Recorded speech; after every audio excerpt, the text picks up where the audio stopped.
Hi friends, प्रतिदिनेर मतो आजकेरो चले एलाम नतून एकटी रेसिपि निये। आजकेर बानाबो तालेर भापा पिठा। खूबই সহজভাবে আমি রেসিপিটি শেয়ার করেছি। দেখুন কতটা সুন্দর হয়েছে দেখতে, আর খেতেও অনেক বেশি টেস্টি, আর অল্প সময়ের মধ্যে তৈরি হয়ে যায়। তাহলে চলুন দেখে নিন এর রেসিপিটি। এর জন্য প্রথমে আমি কিছুটা নারকেল নিয়ে নিয়েছি, কোরানো নারকেল। এটাকে আমি এখানে চিনি ব্যবহার করছি এর সঙ্গে, আপনারা চাইলে গুড়ও দিতে পারেন।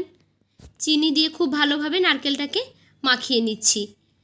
একদম চিনিটা যতক্ষণ না নারকেলের সঙ্গে পুরোপুরি মিক্স হয়ে যাচ্ছে ততক্ষণ পর্যন্ত হাত দিয়ে খুব ভালোভাবেই নারকেলটাকে মিক্স করে নিতে হবে।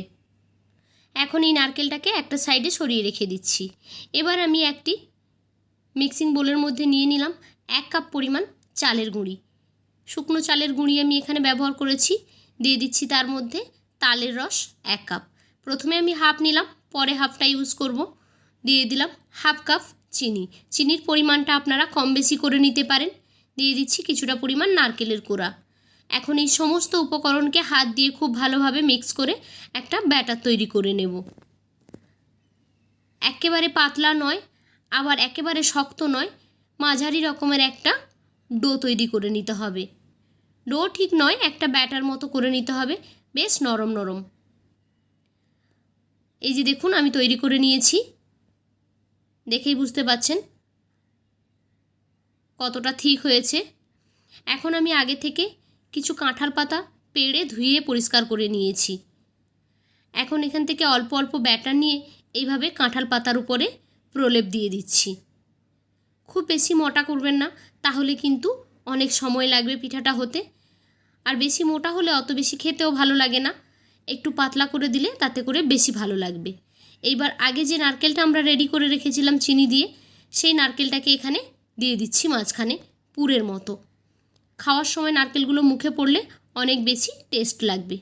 অপর আরেকটি পাতায় আমি একই রকমভাবে এখানেই ডোটা দিয়ে একটা প্রলেপ দিয়ে নিচ্ছি। এরপর একটা পাতাকে আরেকটা পাতার উপরে এভাবে লাগিয়ে দিচ্ছি, দিয়ে হাত দিয়ে চেপে দিচ্ছি 4 সাইড। এভাবে চেপে দিলে বেশ পাতলা মতো হয়ে যাবে। একই রকমভাবে বাকিগুলোও এখানে আমি তৈরি করে নেব। আমি আরেকটা দেখিয়ে দিচ্ছি কিভাবে তৈরি করলাম। পাতলা করে দেবেন, খুব বেশি মোটা করে দেবেন না। এখন মাঝখানে আবারও নারকেলের পুর দিয়ে আর একটা পাতাকে এর উপরে চেপে দেব। খুবই সিম্পল, আর অনেক কম সময় লাগে এই রেসিপিটি তৈরি করতে। একই রকমভাবে সবগুলো এখানে আমি রেডি করে নিলাম। এখন এগুলোকে ভাপিয়ে নেব। তার জন্য রাইস কুকারে আমি পর্যাপ্ত পরিমাণ জল দিয়ে দিয়েছি। জলটা যখন ফুটতে শুরু করবে তখন তার উপরে আমি এই পাতাগুলোকে দিয়ে দিচ্ছি, যেগুলো আগেই রেডি করে রেখেছিলাম। এখন সবগুলো দিয়ে ঢাকনাটা লাগিয়ে দিচ্ছি। ঢাকনার ওপরে যে ছিদ্রটা থাকে সেটা আমি বন্ধ করে দিয়েছি, তাহলে অনেক তাড়াতাড়ি হয়ে যাবে। খুব বেশি সময় নয়, মাত্র 5 মিনিট লাগবে এই ভাপা পিঠাটা তৈরি করতে। যদি ভালো মতো ভাপ লাগে তাহলে 5 মিনিটের মধ্যেই কিন্তু এটা রেডি হয়ে যাবে। 5 মিনিট পরে আমি এগুলোকে তুলে নিচ্ছি। একটু ঠান্ডা হওয়ার জন্য অপেক্ষা করব। গরম গরম ছাড়াতে গেলে পাতাগুলো নাও ছাড়তে পারে। এখন একটু ঠান্ডা করে নিয়ে তারপর আমি এই যে পাতাগুলো তুলে নিচ্ছি। দেখুন পাতাগুলো কিন্তু ইজিলি উঠে যাচ্ছে, তার মানে পিঠাগুলো পারফেক্টভাবে তৈরি হয়ে গেছে। পিঠাগুলো ঠিকঠাকভাবে সেদ্ধ না হলে এই পাতাগুলো কিন্তু উপর থেকে ছাড়তো না। পাতাগুলো খুব ভালোভাবে ছেড়ে গেছে, তার মানে পিঠাটা খুব ভালোভাবে তৈরি হয়ে গেছে। সবগুলো এখানে আমি পাতা থেকে ছাড়িয়ে নিচ্ছি। দেখুন দেখতে কিন্তু অসাধারণ লুকটা এসেছে। তো রেডি হয়ে গেল আমাদের কাঁঠাল পাতায় ভাপা পিঠা। খুবই সহজভাবে দেখালাম। তো কেমন লাগলো আপনাদের কাছে আজকের এই রেসিপি?